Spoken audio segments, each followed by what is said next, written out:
നമസ്കാരം, ഞാൻ Mrinal. Kerala literature festival KLF എന്ന് പറഞ്ഞിട്ട് ഒരു പ്രോഗ്രാം ഉണ്ടായിരുന്നു കഴിഞ്ഞ ആഴ്ച കോഴിക്കോട്. അപ്പോൾ ഇത് എന്നെയൊക്കെ വിളിച്ചതുകൊണ്ട് മോശം പ്രോഗ്രാമെന്ന് വിചാരിക്കരുത്. MA ബേബി, M മുകുന്ദൻ, ആനന്ദ്, സച്ചിദാനന്ദൻ, കലാമണ്ഡലം, ഗോപിയാശൻ, CV ബാലകൃഷ്ണൻ, TD രാമകൃഷ്ണൻ, അങ്ങനെ കൊള്ളാവുന്ന ആളുകൾ വന്ന് നടത്തിയ പ്രോഗ്രാമാണ്. നമ്മൾ സംസാരിക്കുമ്പോൾ തൊട്ടപ്പുറത്ത് ശശി തരൂരൊക്കെ സംസാരിക്കുന്നുണ്ടായിരുന്നു. ഭക്ഷണത്തിനെ കുറിച്ചാണ്. സമയമുണ്ട് വെച്ചാൽ കണ്ടു നോക്കാം. സോറി, ഞാൻ ഈ മുട്ടായി കഴിക്കാണ്. മൂപ്പര് തുടങ്ങും. ആദ്യം തന്നെ ഒരുപാട് സന്തോഷമാണ്. കേരളം മഹാപ്രതിഭകളായി സംബന്ധിക്കുന്ന ഈ ഭക്ഷണത്തെക്കുറിച്ച് എല്ലാവർക്കും അറിയാം. ഭക്ഷണത്തെക്കുറിച്ച് താല്പര്യമുള്ള ഒരു നഗരമാണ് കോഴിക്കോട്. കോഴിക്കോട് ഈ ഒരു നഗരമല്ലാതെ ഭക്ഷണത്തെക്കുറിച്ച് കൂടുതൽ പറയാൻ കേരളത്തിൽ വേറൊരു സ്ഥലമുണ്ടോ എന്ന് തന്നെ നമുക്കറിയാം. അപ്പോൾ ഇത്രയും രീതിയിൽ ഭക്ഷണത്തെക്കുറിച്ച് കൂടെയുള്ള ആളെ ഞാൻ പരിചയപ്പെടുത്തേണ്ട ആവശ്യമില്ല. ഈ ഒരു അടുത്ത സമയത്ത് ഭക്ഷണം, നമ്മുടെയൊക്കെ ഭക്ഷണം ഉണ്ടാക്കിയാണ് ആൾക്കാരെ കൊതിപ്പിക്കുക. അല്ലെങ്കിൽ നല്ല ഭക്ഷണം ഉണ്ടാക്കി ഷെഫുകളുടെ ആഹാരമൊക്കെ ഉണ്ടാക്കി മറ്റുള്ളവരെ കൊതിപ്പിക്കുക, അല്ലെങ്കിൽ സന്തോഷിക്കുക. അദ്ദേഹം ആഹാരം കഴിച്ചു, അല്ലെങ്കിൽ എങ്ങനെ കഴിക്കാം എന്നുള്ള രീതിയിൽ ഈ ഒരു അടുത്ത കാലത്ത് സോഷ്യൽ മീഡിയ വഴി മലയാളികളെയും ലോകത്തുള്ള പ്രവാസികളെല്ലാം കുറിപ്പിച്ചുകൊണ്ടിരിക്കുന്ന ഒരു വ്യക്തിയാണ്. അദ്ദേഹത്തിന് തന്നെ തുടങ്ങാറുണ്ട്. ഭക്ഷണം കഴിച്ചു തുടങ്ങിയത് ഓഫ് കോഴ്സ് എല്ലാവരെയും പോലെ വീട്ടിൽ വെച്ചിട്ടാണ്. പക്ഷേ ഭക്ഷണത്തിനെ വേറൊരു ലെവലിലേക്ക് കൊണ്ടുപോകുക എന്ന് പറയുന്നൊരു കാര്യമുണ്ട്. അത് ചെയ്തിട്ടുള്ള കേരളത്തിൽ നിന്നുള്ള വളരെ കുറച്ച് ആളുകളിൽ ഒരാളാണ് ഷെഫ് സുരേഷ് പിള്ള. നിങ്ങൾക്ക് അറിയുന്നുണ്ടാവും. അദ്ദേഹം ഇന്ത്യക്കാരൻ പോലും അല്ല. അപ്പം മൂപ്പർക്ക് ഈ പൗരത്വമൊന്നും പ്രശ്നമല്ല. മൂപ്പര് ബ്രിട്ടീഷുകാരനാണ്. അപ്പോൾ ഭക്ഷണത്തിന്റെ കാര്യത്തിലേക്ക് ഇപ്പം എനിക്ക് ഇത്രേ പറയാനുള്ളൂ. ഇതിനകത്ത് കോപ്പിക്കോയും നമ്മുടെ മാംഗോ ബൈറ്റും ആണുള്ളത്. ഇത് നമ്മൾ ചെറുപ്പത്തിലേക്ക് കണ്ടിട്ടുള്ള രണ്ട് മുട്ടായികളാണ്. ഇന്നത് റീപ്ലേസ് ചെയ്ത് വരികയാണ്. അത് വലിയൊരു മാറ്റമാണ്, അല്ലെങ്കിൽ നല്ലൊരു കാര്യമാണ് എന്ന് വേണേൽ പറയാം.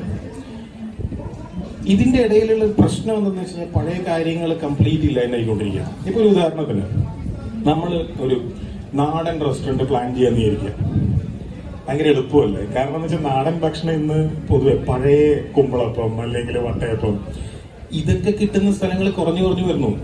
തിരുവനന്തപുരത്ത് നമ്മൾ പോയി കഴിഞ്ഞാൽ വില്ലമായയിലാണ് വട്ടയപ്പം കിട്ടുക. വില്ലമായ എന്ന് പറയുന്നത് തിരുവനന്തപുരത്ത് ഏറ്റവും എക്സ്പെൻസീവ് ആയിട്ടുള്ള റെസ്റ്റോറൻ്റാണ് അല്ലേ? നമ്മളെല്ലാം പഴമയിലേക്ക് പോകാൻ വേണ്ടിയിട്ടുള്ള ഒരു തയ്യാറെടുപ്പിലാണ് ഇപ്പോഴത്തെ ഒരു ഭക്ഷണ സംസ്കാരം കേരളത്തിൽ കണ്ടുവരുന്നത്. പുതിയ ഒരിടയ്ക്ക് ബർഗറും പിസയും അല്ലെങ്കിൽ ചൈനീസ് ഭക്ഷണമൊക്കെ തേടി അല്ലെങ്കിൽ പുതുമ തേടി പോയിക്കൊണ്ടിരിക്കുന്ന ഒരു തലമുറ ഇപ്പം പഴമയിലേക്ക് ഇപ്പൊ കേരള ഭക്ഷണം എവിടെയൊക്കെ ഉണ്ട്, അല്ലെങ്കിൽ ഏറ്റവും തനതായി എവിടെയൊക്കെ കിട്ടും എന്ന് തിരക്കി ഫുഡീസ് എന്നൊരു പേര്, അല്ലെങ്കിൽ അവർ ഭക്ഷണത്തിന് വേണ്ടിയിട്ട് എത്ര നേരം യാത്ര ചെയ്യാനും അല്ലെങ്കിൽ എത്ര ദൂരം പോകാനും വേണ്ടിയിട്ട് തയ്യാറാകുന്ന ഒരു സംസ്കാരം കേരളത്തിൽ ഉള്ളെടുത്തുകൊണ്ടിരിക്കുന്നത്. അപ്പൊ ഈ പഴയ ഭക്ഷണങ്ങൾ, ഈ ഭക്ഷണത്തിന്റെ രുചിയുടെ കാര്യത്തിലാണ് ഇപ്പം ആളുകളൊക്കെ ഒരു സംവാദം ഉണ്ടാക്കിക്കൊണ്ടിരിക്കുന്നത്. കാരണം ഈ രുചിയുടെ അളവ് എങ്ങനെയാണ് നിങ്ങൾ തിരിച്ചറിയുക? ഇപ്പം നമ്മുടെ ഒരു കേരള ഭക്ഷണത്തിന്റെ രുചിയുടെ അളവ് പോലും ആരും തിരിച്ചറിയുന്നില്ല എന്നുള്ളൊരു വിമർശനമാണ് മറ്റ് ഫുഡ് ക്രിറ്റിക്സ് എന്ന, അല്ലെങ്കിൽ നമ്മുടെ കേരള ഭക്ഷണത്തെ കഴിച്ച് മറ്റ് വിദേശ രാജ്യങ്ങളിലൊക്കെയുള്ള ഫുഡ് ക്രിറ്റിക്സ് പറയുന്നത്. ഒരു എരിവിന്റെ ഒരു അളവ് അല്ലെങ്കിൽ പുളിയുടെ ഒരു അളവ് കൃത്യമായിട്ട് എത്ര പേർക്ക് അറിയാം? ഇപ്പൊ നമ്മുടെ ഒരു മീൻ കറി നമ്മൾ ഉണ്ടാക്കുമ്പോൾ അതിനകത്തൊരു 4 പേർക്ക് ഉണ്ടാക്കുന്നതിൽ ഒരു 20 ഗ്രാം മുളക് പൊടി ഇട്ട് ഉണ്ടാക്കാൻ കറക്റ്റാവും. അതിനകത്ത് 30 ഗ്രാം ഉണ്ടെങ്കിലും ആ മീൻ കറി നമുക്ക് രുചിക്കാൻ പറ്റും. പക്ഷെ ആ ഒരു കൃത്യമായ എരിവിന്റെ അളവ് അല്ലെങ്കിൽ പുളിയുടെ അളവ് കൃത്യമായിട്ട് അറിയുന്നവരാണ് ശരിക്കും ഭക്ഷണം ആസ്വദിക്കുന്നത്. അപ്പം ആ ഒരു ആസ്വാദന നിലവാരത്തിലേക്ക് മലയാളികൾ ഇതുവരെ എത്തിയിട്ടില്ല എന്നുള്ളതാണ് ഒരു പുതിയ ഒരു കണ്ടുപിടുത്തം. കാരണം നമ്മളെല്ലാം രുചിക്ക് മാത്രം പ്രാധാന്യം കൊടുക്കുക, അല്ലെങ്കിൽ മസാലയുടെ എല്ലാം രുചിയെല്ലാം കൂടെ ചേർന്നത് എത്രമാത്രം രുചിയാണ് പ്രധാനം, അല്ലാതെ അതിന്റെ ഗുണമേന്മയോ അല്ലെങ്കിൽ കൃത്യമായ അളവ്. ഇപ്പൊ ഒരു മീൻ കറിയുടെ പുളിയുടെ അളവ് ഒരു എത്ര 1 മുതൽ 5 വരെയാണ്. ഏറ്റവും കൂടുതൽ 5 കൂടുതലാണെങ്കിൽ അല്ലെങ്കിൽ 3 ആണ് കൃത്യം എന്ന് എത്ര പേർക്ക് തിരിച്ചറിയാൻ പറ്റും? അങ്ങനെയുള്ള ഭക്ഷണ പ്രിയർ ഇപ്പം ആ ഒരു സംവാദം, ആ ഒരു ലെവൽ ഓഫ് ടേസ്റ്റിന്റെ അറിയുക എന്നുള്ളത് ഭക്ഷണത്തിന്റെ ഒരു ആസ്വാദന നിലവാരം കൊടുക്കാൻ പറ്റും. അപ്പൊ ആ ഒരു കാര്യത്തിലൊക്കെ ഈ ഫുഡ് ക്രിറ്റിക്സ് എന്നൊരു പുതിയൊരു തരത്തിൽ, അല്ലെങ്കിൽ ഭക്ഷണം എങ്ങനെ കൃത്യമായിട്ട് ഏതെല്ലാം രുചികളിൽ എത്തിക്കാമെന്നൊക്കെയുള്ള ഒരു തയ്യാറെടുപ്പ് നടത്തുന്ന ആൾക്കാരാണ് കേരളത്തിൽ. അതിനെക്കുറിച്ചാണ് കൂടുതൽ പറയാൻ. ഇപ്പോ നമ്മൾ മുമ്പെന്ന് പറഞ്ഞാൽ എനിക്ക് ആകെ 36 വയസ്സേ ഉള്ളൂ. ഈ ഇന്റർനെറ്റ് വരുന്നതിന് മുമ്പ്, ഇന്റർനെറ്റിന് ശേഷം ഇങ്ങനെ രണ്ടായിട്ട് തിരിച്ചല്ലേ. മുമ്പ് നമ്മൾ പോയിട്ട് പുഴക്കരയിൽ നിന്ന് അല്ലെങ്കിൽ മീൻ മേടിച്ചിട്ട് ഈ മീൻ നമുക്കറിയാം ഇതെങ്ങനെയാണ് ഈ മീൻ, ഇതിന്റെ നീളം എന്താണ്, വീതി എന്താണ്, കളർ എന്താണ് നമുക്കറിയാം. അമ്മ മീൻ മുറിക്കുമ്പോ പൂച്ചേനെ ഓടിക്കാൻ നമ്മൾ നിൽക്കും. ഇതെങ്ങനെ മുറിക്കുന്നത് നമുക്കറിയാം. പിന്നെ ഇതിനകത്തിടുന്ന തക്കാളി മിക്കവാറും അപ്പുറത്തെ തൊടിയിൽ നിന്ന് പറിച്ച തക്കാളി, കറിവേപ്പില പരിപാടികളാണ്. ഈ തക്കാളിക്ക് വെള്ളം ഒഴിച്ചിട്ടുണ്ടാവുക നമ്മളാണ്. അപ്പൊ ഈ തക്കാളി വളർന്നതും ഇത് കായ്ച്ചതും ഇതൊക്കെ നമ്മൾ കണ്ടിട്ടുണ്ട്. ഇതൊക്കെ നമുക്കറിയായിരുന്നു. ഇന്ന് അരി പുഴുങ്ങിയിട്ടാണോ അരച്ചിട്ടാണോ ഫ്രൈ ചെയ്തിട്ടാണോ ചോറുണ്ടാക്കുന്നതെന്ന് അറിയാത്ത ധാരാളം ആളുകളുണ്ട്. എന്ത് ചെയ്യുന്നില്ല, ഒന്നും ചെയ്യാൻ പറ്റില്ല. കാരണം ഈ ഒരു പഴയ നമ്മുടെ നാട്ടിലെ ഒരു സദ്യ, കേരളത്തിന്റെ ഒരു ഫീസ്റ്റ് എന്നറിയപ്പെടുന്ന ലോകമെമ്പാടുമുള്ള എല്ലാ ആൾക്കാരും നമ്മൾ അഭിമാനം കൊണ്ടിരിക്കുകയാണ്. നമ്മുടെ ഒരു സദ്യ എന്ന് പറയുന്നത് കേരളത്തിൽ സദ്യ, കല്യാണത്തിനോ അല്ലെങ്കിൽ ഓണത്തിനോ നടക്കുന്ന സദ്യ ഒരു വീഗൻ അല്ലെങ്കിൽ ഒരു ഡയറി പ്രൊഡക്റ്റും ഇല്ലാത്ത ഒരു സദ്യയാണ്. അപ്പൊ ആ ഒരു ഫീസ്റ്റ് ലോകത്ത് ഒരു ഭക്ഷണ സംസ്കാരത്തിനും കാണാൻ പറ്റില്ല. അപ്പൊ ഈ ഒരു പഴയകാല സദ്യ എങ്ങനെയാണ് തയ്യാറെടുത്തുകൊണ്ടിരുന്നത്, അല്ലെങ്കിൽ ആ ഒരു കറികൾ, നമ്മുടെ കറികളെല്ലാം നോക്കിക്കഴിഞ്ഞാൽ പഴയ മുളക് പൊടിയുടെ ഒരു അംശം പോലും ഉണ്ടായിരുന്നില്ല. അവിയലോ തോരനോ അല്ലെങ്കിൽ എരിശ്ശേരിയോ പച്ചടിയോ കിച്ചടിയോ എല്ലാം ഒന്നുകിൽ മഞ്ഞ അല്ലെങ്കിൽ വെള്ള നിറത്തിലുണ്ടായിരുന്ന ഈ ഒരു ഭക്ഷണ രീതി. അപ്പൊ ഈ ഒരു സദ്യയെ കുറിച്ച് തന്നെ നമ്മൾ പറയുമ്പോൾ കേരളത്തിലെ ഈ സദ്യ ലോകത്തെ എല്ലാ ക്രിറ്റിക്സും അല്ലെങ്കിൽ എല്ലാ ഭക്ഷണം അറിയപ്പെട്ട് കേരളത്തിലേക്ക് ട്രാവൽ ചെയ്യുന്ന മറ്റുള്ള അവർ അത്ഭുതത്തോടാണ് ഇപ്പൊ സദ്യയെ കുറിച്ച് കാണുന്നത്. കാരണം ഈ വീഗൻ എന്ന് പറയുന്ന ആനിമലിന്റെ ഒരു പ്രൊഡക്റ്റും ഉപയോഗിക്കാത്ത പുതിയൊരു സംസ്കാരം അമേരിക്കയിൽ ഉടലെടുക്കുകയും ആളുകളെല്ലാം ഈ ഒരു തേൻ പോലും ഉപയോഗിക്കില്ല. കാരണം തേൻ പോലും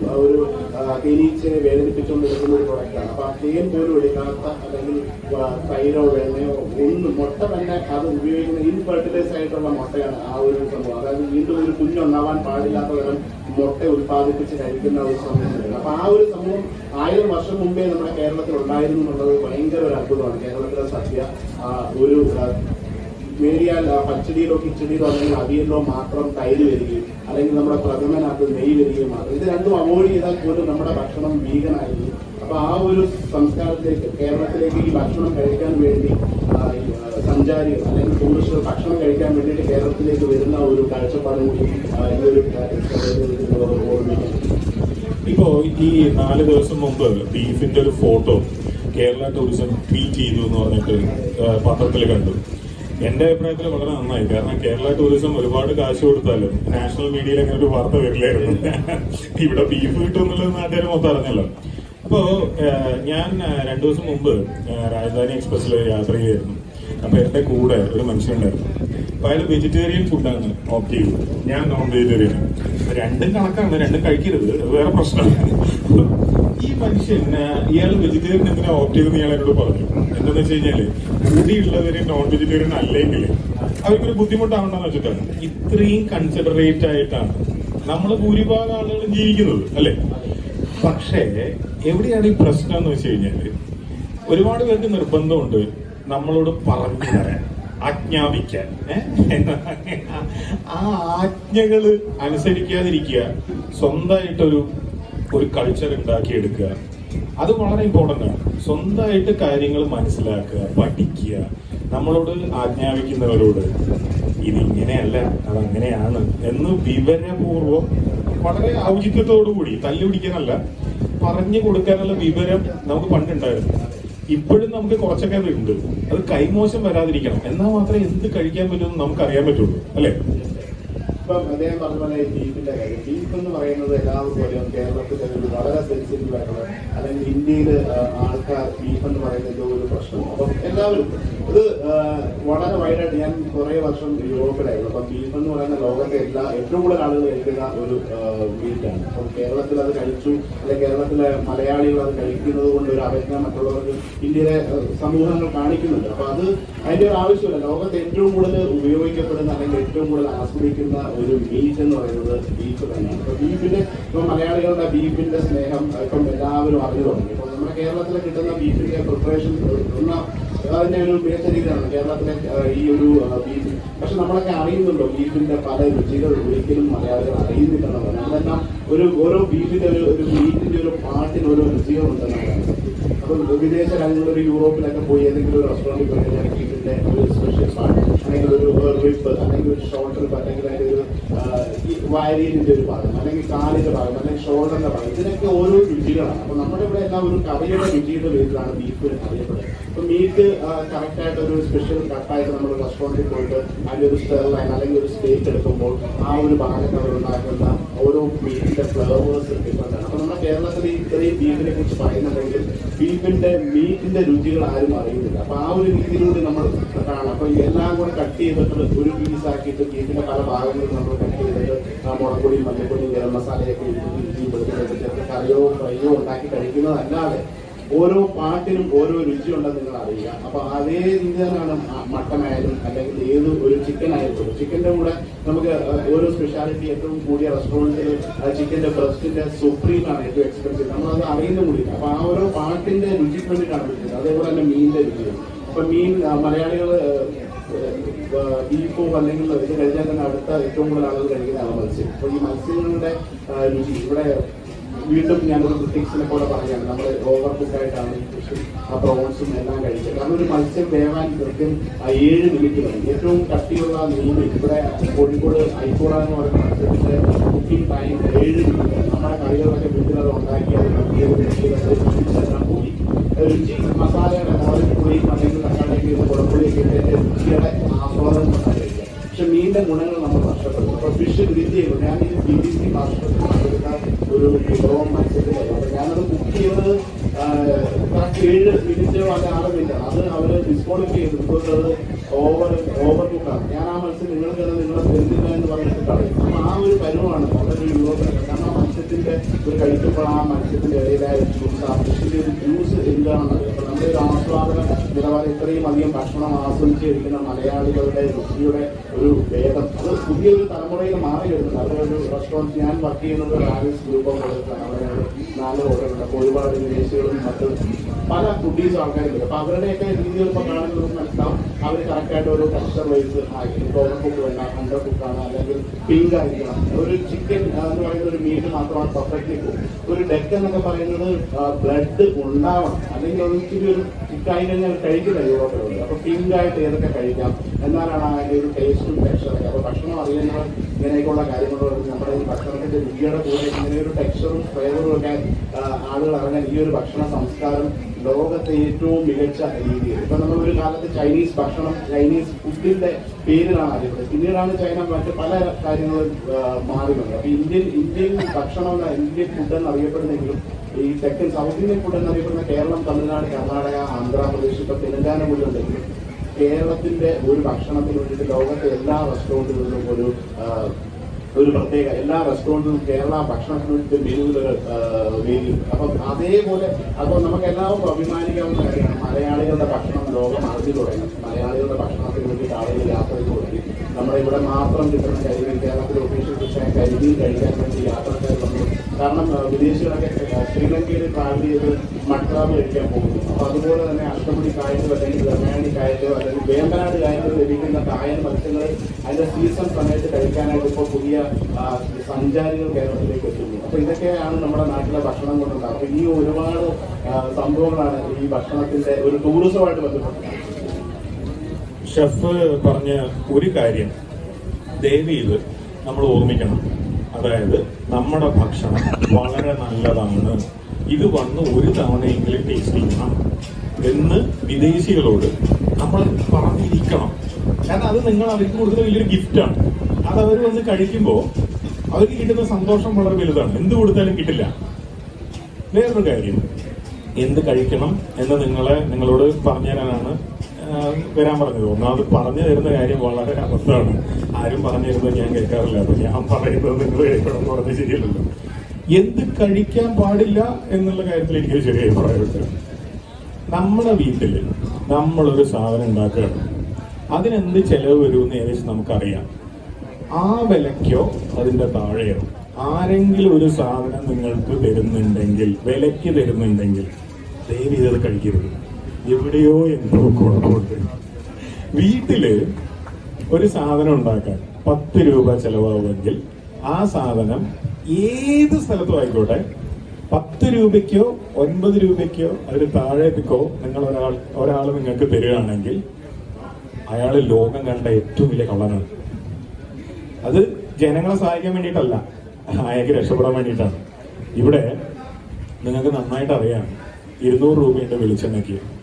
പഴത്തിന് എന്താ വില എന്നറിയാം. പഴംപൊരി ഉണ്ടാക്കാൻ എത്ര പൈസയാവുമെന്ന് ഊഹിക്കാൻ ഒരു പാടുമില്ല. 5 രൂപയ്ക്ക് പഴംപൊരി വെക്കുന്ന കടകളുണ്ട്. അത് നിങ്ങൾക്ക് നല്ലതല്ല ചെയ്യുന്നത്. അത് ഒരു ഏറ്റവും വലിയ ക്യാൻസർ സ്പെഷ്യലിസ്റ്റ് എന്താ പറയാന്നറിയാം, 8 ലക്ഷം രൂപയാവും ക്യാൻസർ ട്രീറ്റ് ചെയ്യാൻ. ദേവി ഇത് 3 ലക്ഷം രൂപ ചിലവാക്കി ഒരു അടുക്കള തോട്ടം ഉണ്ടാക്കുന്നതാണ്. കാരണം ബാക്കി 5 ലക്ഷം രൂപ നിങ്ങൾക്ക് ലാഭിക്കാം.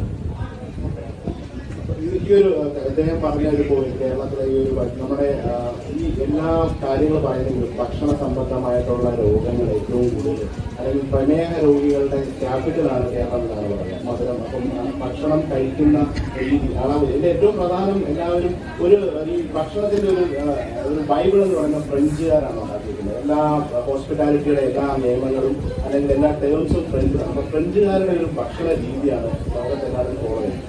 അവരുടെ ഒരു ഭക്ഷണ രീതി എന്ന് പറയുന്നത് 40 ഗ്രാമാണ് ഒരു സ്റ്റാർട്ടർ, ഒരു പ്രോട്ടീൻ എന്ന് പറയുന്നത്.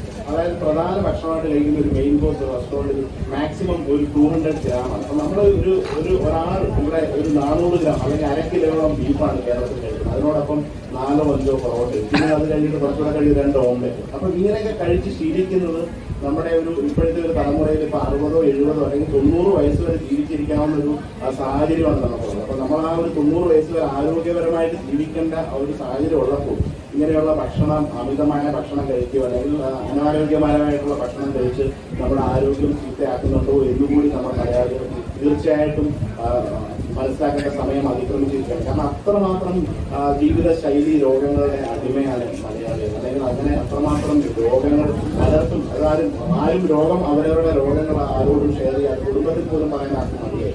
സ്വന്തം ഭാര്യയോട് പോലും സ്വന്തം അസുഖങ്ങൾ ഷെയർ ചെയ്യാൻ പറ്റാത്ത രീതിയിലുള്ള ആൾക്കാർ. അപ്പോൾ നമ്മളെല്ലാം ഇതൊക്കെ സഹിക്കുകയാണ് ഈ ഭക്ഷണങ്ങൾ. അതുപോലെ ഈ ഹൈജീൻ പരമായിട്ടുള്ള കേരളത്തിലറിയാം നമ്മൾ തട്ടുകടകളിലുള്ള ഭക്ഷണങ്ങളൊക്കെ എല്ലാവരും ഇഷ്ടപ്പെടുകയാണ്. അതൊക്കെ എത്ര ആരോഗ്യപരമായിട്ട്, എത്ര അല്ലെങ്കിൽ ഈ ഒരു പൊടിപടലങ്ങളൊക്കെ വീഴുന്ന ഭക്ഷണങ്ങൾ കേരളത്തിൽ ഉള്ള തട്ടുകൾ. ഞാൻ അതിനോട് എതിരല്ല, ഞാനും കേരളത്തിലെ തട്ടുകളിലൊക്കെ ഭക്ഷണം കഴിക്കുന്ന, തട്ടുകളിലെ ഭക്ഷണമൊക്കെ കഴിക്കാൻ ആഗ്രഹിക്കുന്ന വ്യക്തികളാണ്.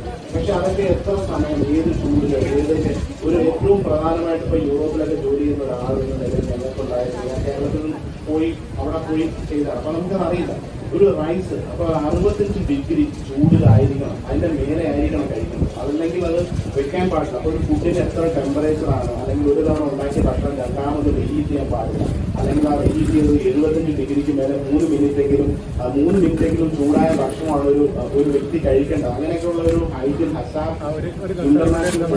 ആ ഒരു രീതിയിൽ കേരളത്തിലെ ഭക്ഷണമൊന്നും നമ്മൾ കഴിക്കുന്നില്ല. അപ്പൊ നമ്മുടെ ഈ മുളകും മഞ്ഞളും അരച്ച് കലക്കിയ ഔഷധങ്ങളൊക്കെ ഉണ്ടായതുകൊണ്ട് ഒരുപക്ഷെ നമ്മുടെ ശരീരത്തിൽ അറിയാതെ പറ്റുന്നതാണ്. അപ്പോൾ നമ്മുടെ ഈ ഒരു സ്ലോ പോയിസൺ പോലെ നമ്മളിത് കഴിച്ചുകൊണ്ടിരിക്കുകയാണ്. അപ്പൊ നമ്മൾ ഈ പറയുന്ന കാര്യങ്ങൾ ശരിക്കും ഒരു വല്ലവളായിട്ടുള്ള ഒരു യൂറോപ്യൻ ഒരാൾ ഈ ഒരു മസാലയൊക്കെ ചേർന്ന് അല്ലെങ്കിൽ ഹൈജീനല്ലാത്ത രീതിയിൽ രാവിലെ പാകം ചെയ്ത ഒരു റൈസ് അതൊരു കറക്റ്റ് ടെമ്പറേച്ചർ ആവാതെ കഴിക്കുകയാണെങ്കിൽ അവർക്ക് വയറിന് പ്രശ്നം ഉണ്ടാവും. നമ്മളത് ഉണ്ടാകുമ്പോൾ നമ്മൾ ഇതിനാൾ പോലെ ഒരുപാട് സ്പൈസസും ഇതൊക്കെ കഴിച്ച് ശീലിച്ച് നമ്മുടെ ശരീരത്തിലൂടെ പ്രതികരിക്കുന്നു. അപ്പോൾ തീർച്ചയായിട്ടും ഈ ഒരു ഹൈജീൻ ആസ്പെക്ട് കേരളത്തിലെ ഭക്ഷണ രീതിയിൽ എല്ലാവരും ശ്രദ്ധിക്കണം. നമുക്കെല്ലാം ഒരു 90 അല്ലെങ്കിൽ 100 വയസ്സ് വരെ ആരോഗ്യപരമായിട്ട് ഇപ്പോഴത്തെ ഈ ഒരു ഭൂമിയിൽ ജീവിക്കാൻ പറ്റുന്ന ഒരു സാഹചര്യമുണ്ട്. അപ്പോൾ ഭക്ഷണം കഴിച്ചത് നിങ്ങളത് കുറയ്ക്കരുത് എന്നുള്ളത് വരെയാണ് എൻ്റെ ഒരു മെസ്സേജായിട്ട് പറയാനുള്ളത്.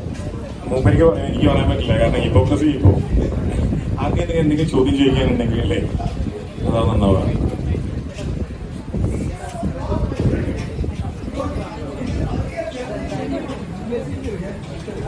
ബിരിയാണി എന്ന് പറയുന്നത് ഒരു കോമ്പിനേഷനാണ്.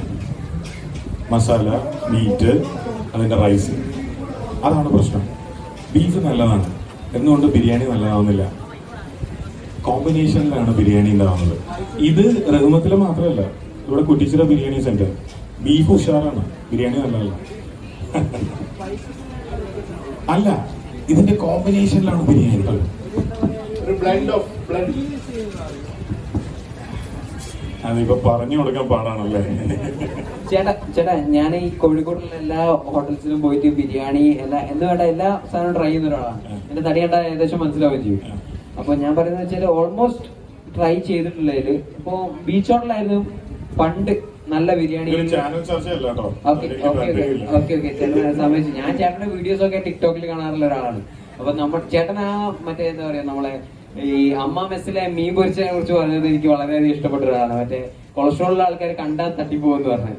അപ്പൊ അത് കണ്ട ഒരു ചേട്ടനോടുള്ള ഫുഡി ആയതുകൊണ്ടുള്ള ഒരു ഇഷ്ടം, അത്രേ ഉള്ളൂ. അപ്പൊ ഞാൻ ഈ കഴിച്ചതെന്ന് വെച്ചിട്ട് ബെറ്റർ എന്ന് പറയാൻ പറ്റുന്ന ഒന്ന് എനിക്ക് റൂമത്തിലാണ് തോന്നിയത്. സ്പെസിഫിക് റീസൺ ചേട്ടൻ ആ ഒരു കോമ്പിനേഷൻ മിക്സ് ഇഷ്ടപ്പെട്ടില്ല എന്നുള്ളതാണോ? നല്ല ബിരിയാണി എന്ന് പറയുന്നത് ഒരു സിംഗിൾ ഡിഷാണ്.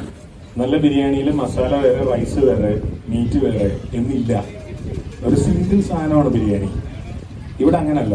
ആ ബീഫ് നല്ലത് എന്നുള്ളതാണ് മാത്രമാണ് അതിന്റെ ക്വാളിറ്റി. അപ്പൊ ആ ബീഫ് നല്ലത്, പക്ഷെ ബിരിയാണി മോശം. അതാണ് എന്റെ പ്രശ്നം.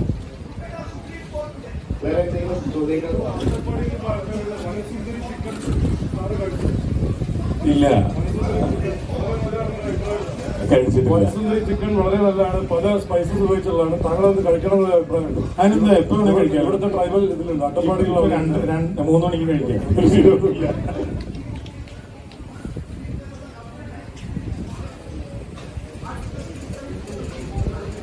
കേരളത്തിന്റെ ഒരു മെയിൻ ഒരു ഡിഷാണ് രസം എന്ന് പറയുന്നത്. നമ്മള് സദ്യക്കും ചോറിനോടെയൊക്കെ കഴിക്കാറുണ്ട്. അപ്പൊ പലരും അത് ടേസ്റ്റോടെ കഴിക്കാറുണ്ട്. അതിനൊരു മെഡിസിനൽ മൂല്യം ഉണ്ടെന്ന് പറയുന്നുണ്ട്. അപ്പൊ അത് ശരിയാണോ, എന്താണ് അതിന്റെ ഒരു കാര്യം എന്നുള്ളത്? ഭക്ഷണം ഒരു മെഡിസിൻ എന്ന രീതിയിൽ നമുക്ക് പറയാൻ എത്രമാത്രം ഒരു ഷെഫ് എന്ന നിലയിൽ എനിക്ക് പറയാൻ പറ്റില്ല. കാരണം നമ്മളെ കഴിക്കുന്ന ആഹാരം ഈ രസം എന്ന് പറയുന്നത് ശരിക്കും പറഞ്ഞാൽ ഒരു ഷെഫ് എന്ന നിലയിൽ ഒരു ഔഷധ ഗുണങ്ങളും ഇല്ലാത്ത ഒരു പുളിവെള്ളമാണ്. പുളിയും കുറച്ച് ഇഞ്ചി വെളുത്തുള്ളി കൂടെ ചതച്ച് കടുക് പൊണ്ടിച്ച്, പഴയ കാലത്ത് പുളി തിളയ്ക്കുന്നതിന് മുമ്പേ രസം വാങ്ങണം എന്നാണ് പഴമക്കാർ പറഞ്ഞത്. അപ്പൊ ഒരു പുളിവെള്ളം മാത്രം ഉള്ള രസത്തിന് ഒരുപാട് ഔഷധ ഗുണങ്ങളുണ്ടെന്നൊന്നും നമുക്ക് പറയാൻ പറ്റില്ല. അതിന് രസത്തിന്റെ ഇൻഗ്രീഡിയൻസ് എന്താണ്? കടുക് താളിക്കുന്നു, ഇഞ്ചി വെളുത്തുള്ളി ചതയ്ക്കുന്നു, അതിനകത്ത് മുളക് പൊടിയോ മല്ലപ്പൊടിയോ ചെറിയ തക്കാളി അരിക്കാൻ, കുരുമുളക് അരിക്കാതൊക്കെ. അപ്പൊ ഈ കുരുമുളകിന്റെ ഒരു ഔഷധ ഗുണം അല്ലെങ്കിൽ പനിയൊക്കെ വരുമ്പോൾ തൊണ്ടയ്ക്കുന്നുള്ളതാണ്. ഈ കുട്ടികൾക്കൊക്കെ ചോറും രസവും കൊടുത്തുകൊണ്ട് അവരുടെ ഒരു ന്യൂട്രീഷൻ ഫാക്ടറിനുള്ള ഒരു വലിയ വിഭവം നല്ല രസം. പക്ഷേ രസം കുടിക്കാൻ രസം തന്നെയാണ്. അപ്പൊ രസം ഇതേപോലുള്ള തണുപ്പ് സമയത്ത് അല്ലെങ്കിൽ നമ്മുടെ തൊണ്ടയ്ക്കൊക്കെ വരെയായിരിക്കുമ്പോൾ ചൂട് രസം, കുരുമുളക് ചതച്ച് ഇഞ്ചി വെളുത്തുള്ളിയും ചതച്ച ഈ ഒരു രസം കുടിക്കുന്നത് നല്ലതല്ല. അപ്പൊ ഈ രസത്തിന്റെ ഓരോ പുതിയ ഷെഫുമാരൊക്കെ അതിന്റെ ജലാറ്റിൻ ഉണ്ടാക്കി മുട്ടായി പരുവത്തിലൊക്കെ വലിയ മിഷ്ലിൻ സ്റ്റാർ റെസ്റ്റോറൻറ്റിലൊക്കെ സെർവ് ചെയ്യുന്നുണ്ട്. അപ്പൊ അതൊക്കെ കഴിച്ചിട്ട് അവർ ആസ്വദിക്കുന്നു. അപ്പൊ അവർ രസം ക്ലിയർ ചെയ്ത് അതിന്റെ സ്ട്രെയിൻ ചെയ്ത് എടുത്തിട്ട് ഒരു ജെല്ലിൽ പരുവത്തിലാക്കി പുതിയ റെസ്റ്റോറൻറ്റുകളിലൊക്കെ സെർവ് ചെയ്യുന്നുണ്ട്. അപ്പൊ ഇതാണ് എന്റെ ഒരു രസത്തെ കുറിച്ചുള്ള അഭിപ്രായം. നമ്മളെ യൂറോപ്പിലും ഇന്ത്യയിലും ഉപയോഗിക്കുന്ന ജങ്ക് ഫുഡ്, നമ്മളിവിടെ ജങ്ക് ഫുഡ് എന്ന് പറയുന്നത് ഈ ബർഗർ പോലുള്ള മൈദ ഐറ്റംസും അവിടെയും ഇവിടെയും തമ്മിലുള്ള വ്യത്യാസം എങ്ങനെയാണ്? ഇവിടെ നമ്മളത് ജങ്ക് ഫുഡ് എന്ന് പറഞ്ഞിട്ട് ഒഴിവാക്കുകയാണ് ചെയ്യുന്നത്. പക്ഷെ അവിടുത്തെ ഒക്കെ ഒരു ഭക്ഷണ രീതി എന്ന് പറയുന്നത് ഏകദേശം നമ്മളിവിടെ പറയുന്ന ജങ്ക് ഫുഡാണ്. അത് എങ്ങനെ വ്യത്യാസം ഉണ്ട്? അങ്ങനെ ഒരു ജങ്ക് ഫുഡ് എന്ന രീതിയിൽ എനിക്ക് ഒട്ടും അഭിപ്രായമില്ല. കാരണം നമ്മൾ ഈ ജങ്ക് ഫുഡ് എന്ന് പറയുന്നത് എന്താണ്? അതിനകത്ത് കറക്റ്റ് ഒരാളൊരു ബർഗർ കഴിച്ചെന്ന് പറഞ്ഞുകൊണ്ട് ഒരാൾക്ക് ഒന്നും സംഭവിക്കാൻ പോകുന്നത്. ഒരു ബർഗറിന്റെ കറക്റ്റ് ആയിട്ടുള്ള ആ ഒരു 60 ഗ്രാം ഓഫ് മീറ്റ് അല്ലെങ്കിൽ ഒരു 40 ഗ്രാം മീറ്റ് ഒരാൾ കഴിക്കുക, അല്ലെങ്കിൽ അതിനകത്തൊരു ബണ്ണ് പൈനയുടെ ഒരു അംശം ഒരാൾ 4 ബർഗർ കഴിച്ചിട്ട് ഡെയിലി കഴിച്ചാൽ അത് ജങ്ക് ഫുഡാണ്. അതുപോലെ തന്നെയാണ് ഒരു ചിലപ്പം പഴങ്കഞ്ഞി കുടിച്ചിട്ട് മീൻ കഴിച്ചിട്ട് ഉച്ചയ്ക്ക് വീണ്ടും ചോറും. അപ്പോൾ മലയാളികൾ കഴിക്കുന്ന ജങ്ക് ഫുഡ് തന്നെ ഏറ്റവും കൂടുതൽ അരി കഴിക്കുന്ന മലയാളികൾ അതാണ് ശരിക്കും ഒരു മനുഷ്യൻ കഴിക്കുന്ന ആഹാരം. ഇപ്പൊ മലയാളികളുടെ അരി ആഹാരത്തിന്റെ അളവ് കുറച്ചില്ലെങ്കിൽ വീണ്ടും നമ്മൾ പ്രമേഹ രോഗികളായിട്ട് മാറിക്കൊണ്ടിരിക്കുകയാണ്. കാലത്ത് അപ്പം, ദോശ, പുട്ട്, ഇടിയപ്പം, കുഴക്കട്ട എന്ന് പറഞ്ഞ് അരിയുടെ ഒരു പരിധിയില്ലാത്ത ബ്രേക്ക്ഫാസ്റ്റ്. അത് കഴിഞ്ഞിട്ട് വീണ്ടും ചോറ്. ഉച്ചയ്ക്ക് വൈകുന്നേരം 4 മണി പലഹാരങ്ങളിൽ അച്ചപ്പം, ഉണ്ണിയപ്പം, എല്ലാ കുഴലപ്പങ്ങളും അരി ചേർന്ന് രാത്രി വീണ്ടും അരി ആഹാരം.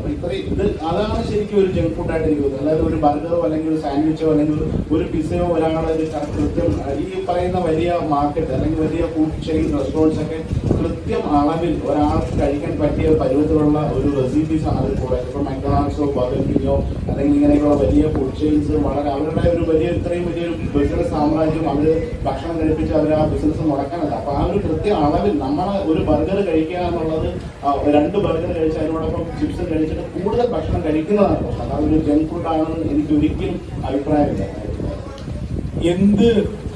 എത്ര കഴിക്കുന്നു എന്നുള്ളത് വളരെ ഇമ്പോർട്ടൻ്റ് ആണ്. കുറച്ച് കഴിച്ചു കഴിഞ്ഞാൽ പപ്പടം ഭയങ്കര ജങ്ക് ഫുഡല്ലേ? എങ്ങനെയാണെങ്കിലും പപ്പടം ജങ്ക് ഫുഡ്. ഇപ്പൊ ഒരു സദ്യ നോക്കിക്കഴിഞ്ഞു, ഇപ്പൊ ഷെഫ് നേരത്തെ പറഞ്ഞു വീഗൻ ഫുഡിന്റെ ഒരു എക്സാമ്പിളാണ്. പക്ഷെ സദ്യ തന്നെ നമുക്ക് വളരെ കുഴപ്പമുള്ള രീതിയിൽ കഴിക്കാം. നെയ്യും പരിപ്പും കഴിക്കുമ്പോൾ നെയ്യ് കൂടുതൽ ഒഴിച്ച് അത് ചൂടാക്കിയ നെയ്യാണ്. അതിന്റെ കൂടെ പപ്പടം, 2 പപ്പടം, പിന്നെ അവസാനം ഡിസേർട്സ്, 4 ഡിസേർട്സ്, അരവണ അടക്കം 4 പായസം. അതിൽ മൊത്തം നമ്മൾ 2-3 പപ്പടം യൂസ് ചെയ്യുക. ഈ പപ്പടം എന്ന് പറയുന്നത് ജങ്ക് ഫുഡ് തന്നെയല്ല. എങ്ങനെയാണെങ്കിലും എത്രത്തോളം കഴിക്കുന്നു എന്നുള്ളതാണ്, അളവിലാണ് മെയിനായിട്ട് കാര്യം ഉണ്ടെന്നാണ് തോന്നുന്നത്. അതുപോലെ തന്നെ ഈ സദ്യയെ കുറിച്ച് ഇപ്പോൾ പറഞ്ഞ സദ്യയുടെ ഒരു പുതിയൊരു കണ്ടുപിടുത്തം ഈ ലോകത്തെ മികച്ച റെസ്റ്റോറൻറ്റുകളിലൊക്കെ പോയി കഴിഞ്ഞാൽ ഒരു ടേസ്റ്റിംഗ് മെനു എന്ന് പറയുന്ന സംഭവം. ആ ടേസ്റ്റിംഗ് മെനുവിൽ ആദ്യം ആംബ്യൂസ് പൂഷൻ എന്ന് പറയുന്ന ഒരു കോഴ്സ് ഉണ്ട്. അപ്പോൾ ഏറ്റവും ആദ്യം സ്റ്റാർട്ടപ്പ് മുമ്പ് കഴിക്കാൻ വേണ്ടിയിട്ട്, അത് കഴിഞ്ഞ് ഫസ്റ്റ് കോഴ്സ്, സെക്കൻഡ് കോഴ്സ്, അല്ലെങ്കിൽ ഒരു മെയിൻ കോഴ്സ്, ഡെസേർട്ട്. അപ്പോൾ നമ്മുടെ സദ്യ ശരിക്കും പറഞ്ഞാൽ വലിയൊരു ടേസ്റ്റിംഗ് മെനു ആണ്. ആദ്യം തന്നെ അമ്യൂസ് പൂഷനായിട്ട് ശർക്കര വരട്ടി, ചിപ്സ്, ഉപ്പേരി, ഇങ്ങനെയൊക്കെ ഒരു സാധനം. ഫസ്റ്റ് കോഴ്സായിട്ട് ചോറും പരിപ്പ് കറിയും നെയ്യും പപ്പടം. അത് കഴിഞ്ഞ് സെക്കൻഡ് കോഴ്സിൽ വീണ്ടും ചോറും സാമ്പാറും. തെക്കൻ കേരളത്തിലേക്ക് പോയി കഴിഞ്ഞാൽ പിന്നീടാണ് അതിന്റെ ഡെസേർട്ട് 3 റൗണ്ട് ഡെസേർട്ട്. ഫസ്റ്റ് അടപ്രഥമൻ കയറും, രണ്ടാമത് വീണ്ടും ഒരു ഫ്രൂട്ട് ബേസ്ഡ് പായസം അല്ലെങ്കിൽ ഒരു അരിപ്പായസവും ബോഡികൾ, വീണ്ടും ചോറും മോര് കറി അല്ലെങ്കിൽ പുളിശ്ശേരിയായിട്ട് ഒരു കോഴ്സ്, പിന്നെ ചോറും രസമാണ്. 5 ഡിഫറെന്റ് കോഴ്സ് ആയിട്ടുള്ള ഒരു സദ്യയാണ് മലയാളികളുടെ ഒരു ടേസ്റ്റിംഗ് മെനു ആണ്. ഈ ഒരു ടേസ്റ്റിംഗ് മെനു ലോകത്തെല്ലാം വരുമ്പോൾ നമുക്ക് 1000 വർഷങ്ങൾക്ക് മുമ്പേ ഒരു ടേസ്റ്റിംഗ് മെനു ഉള്ള ഒരു സമൂഹമാണ് മലയാളികൾ. അത് പറയേണ്ട ഒരു കാര്യം തന്നെ. ഞാനും മലബാറിൽ ജനിച്ചു വളർന്നതാണ്. നമ്മൾ എപ്പോഴെങ്കിലും തിരുവനന്തപുരത്ത് ഒരു ഫുൾ സദ്യ കഴിക്കാനുള്ള ഒരു അവസരം കിട്ടിയാൽ വണ്ടി വിളിച്ച് പോകണം, മിസ് ചെയ്യരുത്. സദ്യയുടെ വൈവിധ്യം കേരളത്തിലുടനീളം സത്യമായിട്ടുണ്ട്. അപ്പൊ കോഴിക്കോട് ഭക്ഷണ രീതിയല്ല, കോഴിക്കോട് രീതി ഒരു സദ്യയുടെ രുചിയുടെ തെക്കൻ കേരളത്തിലേക്ക് മാറുന്നു. അവിടുത്തെ കറികളുടെ അളവും അല്ലെങ്കിൽ കറികളുടെ എണ്ണം, കറികളുടെ ഈ സദ്യയുടെ ഒരു ഫ്ലോ ഓഫ് സർവീസ് തന്നെ മാറ്റമാണ്. ഉപ്പ് വിളമ്പാത്ത, ഇപ്പൊ കൊല്ലത്ത്, ഞാൻ കൊല്ലംകാരനാണ്. അപ്പൊ കൊല്ലത്തെ സദ്യയുടെ പ്രത്യേകിച്ച് ഉപ്പ് സദ്യയിൽ ഇലയിൽ വിളമ്പാൻ പാടില്ല. കാരണം പഴയ അവിടെ പറയുന്നത് കൃത്യമായിരിക്കണം കറിയുടെ ഉപ്പിന്റെ അളവ്. അപ്പൊ നിങ്ങൾ എക്സ്ട്രാ ഉപ്പ് എത്തിയിടണം. അപ്പൊ ഒരു പാചകക്കാരൻ നിലയിൽ പഴയ സദ്യ ഉണ്ടാക്കുന്നവർക്ക് വളരെ ചലഞ്ചിങ് ആണ്. അവർ ഉപ്പ് പാടില്ല, കൃത്യമായിട്ട് ഉണ്ടാക്കി കൊടുക്കുന്നു. നമ്മൾ എക്സ്ട്രാ ആഡ് ചെയ്യാൻ വേണ്ടിയിട്ട് കഴിക്കുന്നവർ വേണ്ട എന്നുള്ള ഇതാണ്. അപ്പൊ ഓരോ സ്ഥലത്തും സദ്യയുടെ തിരുവനന്തപുരത്ത് ഞാൻ തെക്കുള്ള എന്ന രീതിയിലല്ല, സദ്യ കുറച്ചുകൂടി വിഭവ സമൃദ്ധമായിട്ട് പോസ്റ്റ് ബൈ കേഴ്സായിട്ട് സെർവ് ചെയ്യുന്നത് തെക്കൻ കേരളത്തിൽ. അപ്പൊ തീർച്ചയായിട്ടും മലബാറിലെ മറ്റു ഭക്ഷണങ്ങളൊക്കെ ഉണ്ടെങ്കിൽ നിങ്ങൾ തീർച്ചയായിട്ടും ഈ സദ്യയുടെ വൈവിധ്യങ്ങൾ കൂടി അറിയണം എന്നുകൂടി ഒരു അഭിപ്രായം. എത്രത്തോളം യാത്ര ചെയ്യാൻ പറ്റുമോ അത്രത്തോളം യാത്ര ചെയ്യുക. കുറ്റ്യാടി പോകാൻ പറ്റുമെങ്കിൽ പോവുക. എവിടെ, വയനാട്ടിലോ എവിടെയും ഫ്രീ ടൈം കിട്ടിയ അപ്പൊ യാത്ര ചെയ്യുക. പൈസയും യാത്രയും തമ്മിൽ ഒരു ബന്ധവുമില്ല. It's very important. പറ്റൂച്ച അവനവന്റെ വീട്ടിൽ ഇരിക്കരുത്. ഇപ്പൊ ഞാനൊക്കെ എന്ന് പറഞ്ഞ ഒരു കസേരയിൽ ഇരുന്ന ഇപ്പൊ ഇവിടുന്ന് എഴുന്നേക്കാൻ പാടാണ്, കാരണം ഒരു പൊസിഷനിൽ ഇങ്ങനെ സെറ്റായി ഇരിക്കുകയാണ്. ഇപ്പൊ എഴുന്നേക്കാൻ പാടാം. പക്ഷെ എന്നാലും ഞാൻ യാത്ര ചെയ്യാൻ മെനക്കെടാറുണ്ട്. എവിടെയൊക്കെ പോവാൻ പറ്റുമോ അവിടെയൊക്കെ പോവാ. ഓക്കെ, മെലിൻഡോ എന്ന് പറയുന്ന എയർലൈനിൽ എന്തോ 18,000 രൂപയോ മറ്റോ കൊടുത്ത പേർത്തിലെത്താം ഓസ്ട്രേലിയയിൽ. 18,000 രൂപ. ഓക്കെ, പ്ലീസ് എല്ലായിടത്തും പോ, കളിക്ക്.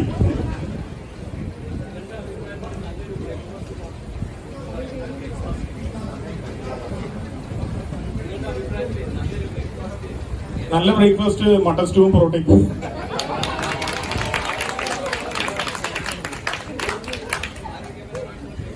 ആരോഗ്യപരമായി നമ്മുടെ സമയം കഴിക്കുകയാണ്. ആരോഗ്യപരമായിട്ട് ലോകത്ത് ഏറ്റവും കൂടുതൽ ആളുകൾ അറിയപ്പെടുന്നത് ഇഡ്ഡലിയാണ്. നമ്മുടെ ഏറ്റവും ആവിയിൽ പുഴുങ്ങിയ ഇഡ്ഡലി കഴിക്കുന്നത്ര ഗുണമുള്ള ഒരു ബ്രേക്ക്ഫാസ്റ്റ് ഉണ്ടെന്നാണ് എല്ലാ ഫുഡ് ക്രിറ്റിക്സും പറയുന്നത്.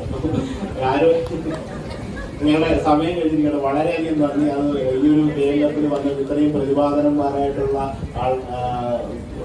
വന്ന് സംസാരിക്കുന്ന ഒരു വേദിയിൽ നിങ്ങളോട് സംവദിക്കാൻ അവസരം കിട്ടിയ KLF നന്ദി പറഞ്ഞുകൊണ്ട് നിർത്തുകയാണ്. Thank you so much. Thank you.